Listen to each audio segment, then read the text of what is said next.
you know what? Let's just get down to business. Today, we're gonna discuss something really important. All right. Does Gen Z have a gooning problem? All right. So, you know, I didn't even want to talk about it, but I don't really care. I actually don't care. But here we are. We're gonna talk about it. So,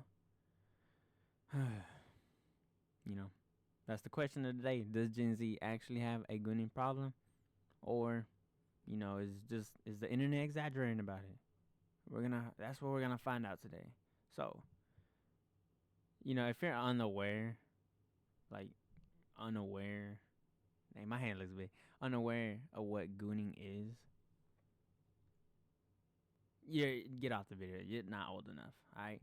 But if you're dying to know, gooning is whipping choking the chicken, So that's what it is. If you're innocent, oh, sorry, you're not innocent anymore.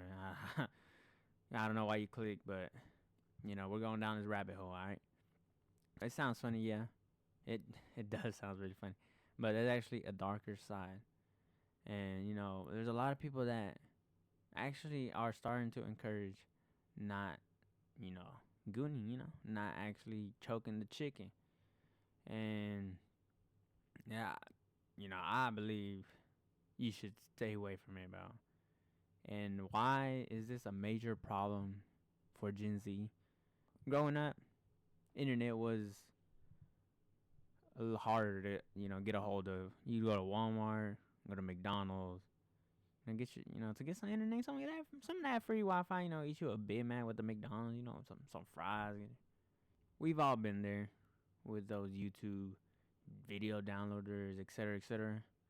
But the thing is, a lot of us, don't just download YouTube videos, bro. You know what I'm saying? So, you know how much a teenager's high school mind is gonna wander. But is it just a Gen Z thing, or is it an internet thing? That's the actual question. So, with so much social media, TikTok, and Cornhub, it all it rewires our brain. It leaves us to want more. Like, you get a taste of it, your dopamine rises. And like once you're done, that nut clarity, it's it just crashes. And a lot of us, they just crave that same dopamine, not knowing every time you get more like kind of like immune, not necessarily immune, but your tolerance is higher, so you need more and more just to get that little taste of dopamine you had in the beginning. Some people want to escape, like No Nut November, No Fap 100 Days Challenge, or they turn into some monk, like a monk. But at the end of the day, some of them end up gooning, and they feel horrible after it for like 30 seconds, and then they're back out of it. But is it actually a problem as people say it is today? Look, not everybody is, not everybody has an addiction, but to say those addictions aren't true would be a lie. But are people actually getting overstimulated? The answer is yeah, absolutely. So if you need proof, like, just go on your phone. Like, go on TikTok. Go on TikTok. Go on Twitter. Well, not Twitter no more, X. But see how long it takes for you to actually scroll until you see something sexual. Especially on X. Like, I can't go 2 tweets until I see somebody promoting their OnlyFans. And like, you can have a normal post under the caption, check out my OnlyFans, it's free. Oh my gosh, I can do it better. Like, and then it's so easily accessed. But the thing is, it's everywhere. It's hard to escape it. And a lot of times, people give in.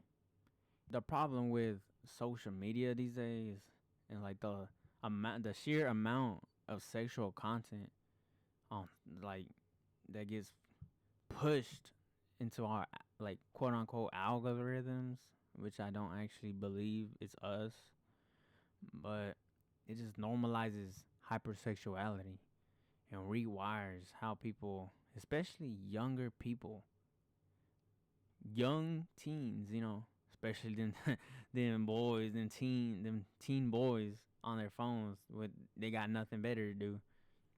It affects how they perceive relationships, how intimacy in adults, knowing some, we don't gotta talk about it. And a lot of girls' self-worth.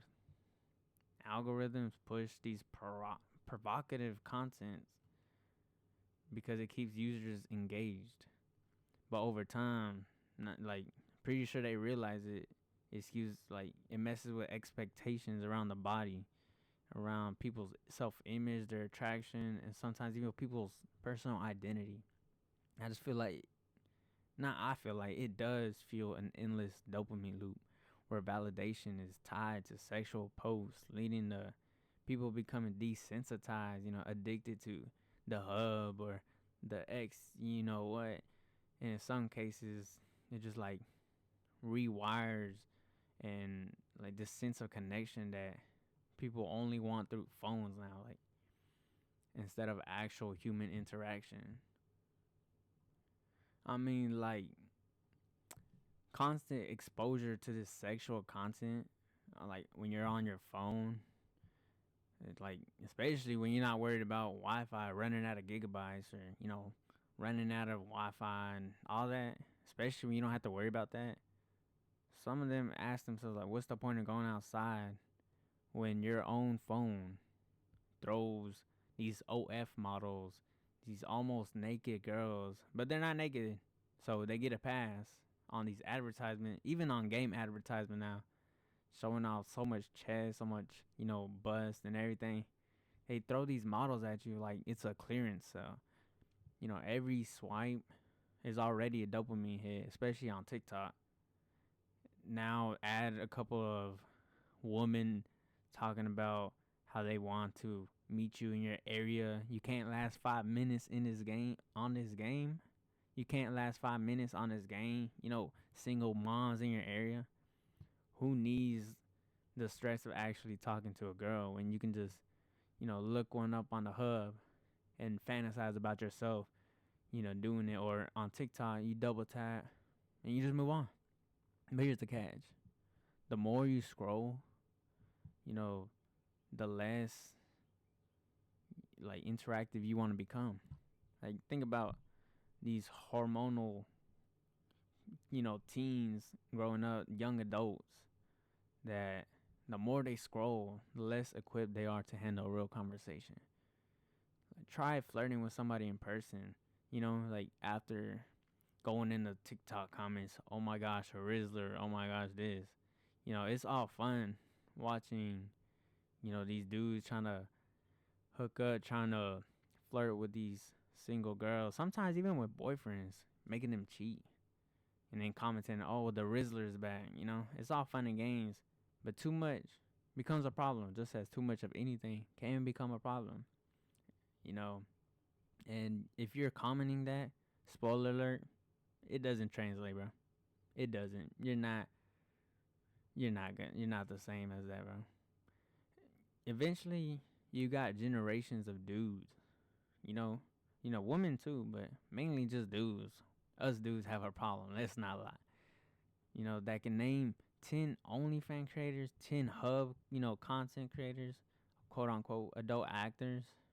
We can all name more than we got fingers on a hand. We can name more than a handful of creators of models, but break into a sweat when we have to ask for ketchup or extra napkins at your McDonald's.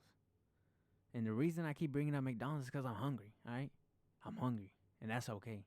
We all get hungry.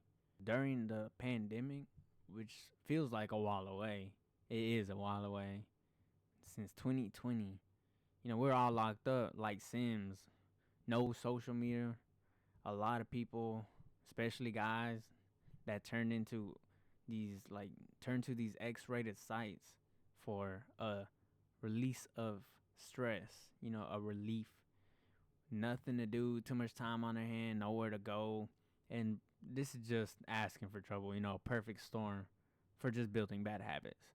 All right, so traffic to these sites skyrocketed because people were bored, people were lonely, and having access to internet the whole day was just such a dangerous combo. And what started to just pass the time turned into full blown routines like eating breakfast and then hopping on Zoom and then just after class just gooning. That's it. Just gooning after class. Some of us even skipped our Zoom classes just to goon. Not me though. I didn't have that. But Zoom was the only social interaction they got all week. So by the time the world opened up again, some people were just so deep into that habit that it just affected their real life intimacy. They felt awkward, like so much anxiety just to talk to a female, to a woman. Basically, in this cycle of horny people. I mean, think. Think about it. Back then, you know, before Instagram, Snapchat, before people even had high-speed internet, some people didn't even have internet at all. And if you wanted to see anything adult rated, adult content related, you had to either go buy a magazine, get you somebody to buy a magazine if you're underage, scramble a cable channel, or or hope that your friend has a drawing of a woman with her chest out. It took effort, but now it's literally you just a click away. You open Twitter for memes, suddenly you're getting blown with these models. You get on TikTok to laugh, to pass the time. You get booty shoved in your face at 12 at midnight, 12 in the morning. The barrier of the access is gone. And with it, any sense of moderation. Back then, it was rare and exciting, but now it's just Tuesday. This constant exposure numbs people to the point where real life connection feels less stimulating. Because the reality is, it doesn't come with filters anymore. No more musically, no more vines, no more of the old stuff that we would watch. That wasn't even closely related to stuff like that. It used to be moderated. You used to have to age verify or be this old before you got anything close to that shoved in your face. And now, all you have is your stepsister stuck in a dryer. So, overall, people should quit gooning, alright? Not saying every once in a while isn't gonna hit like a nuke, but, keep it minimum. There's other habits to do because it traps you in an endless cycle where fake, pixelated pleasure replaces real experience. And I love me some hentai. I don't get me wrong, but the more time you spend chasing that dopamine in front of a screen, the more time passes away. And there's a whole world out there, learning new skills, building confidence, talking to girls, don't be afraid. Meeting people just in general, traveling, going to the gym, working on your body, even just touching grass, literally. All that gives you a sense of just growth and satisfaction that no gooning session will ever will. Plus, the memories you'll make trying new things won't come from the shame of what did I just watch after you bust a nut and it's over. Moral of the story, does Gen Z have a gooning problem? Yeah, it does, absolutely. Like, come on, you knew the answer before we even got to it, alright? So maybe next time just close the tabs, log out, uninstall something if you have to. Just go outside, touch actual grass. I don't even like recommending, but touch a book and no, not whatever you call that smut. Don't. I guess I'll give that a pass. But get a hobby and not a gooning hobby. Just don't touch yourself for once. Life is way more interesting when you're actually living it instead of sitting in front of a screen like the locked character in a video game, you know? And if that sounds hard, then that's good. That just shows you have a problem. Hard things build character regardless. Plus, nobody ever said, "Man, I'm so happy I spent those 6 hours, 20 days, like back to back, just gooning in my room." Nobody says that, and at least I hope not. Like 6 hours in your room gooning. Anyways, if you made it this far, drop a like, subscribe, you know, and tell me your most down bad moments. I'll see y'all again. All right.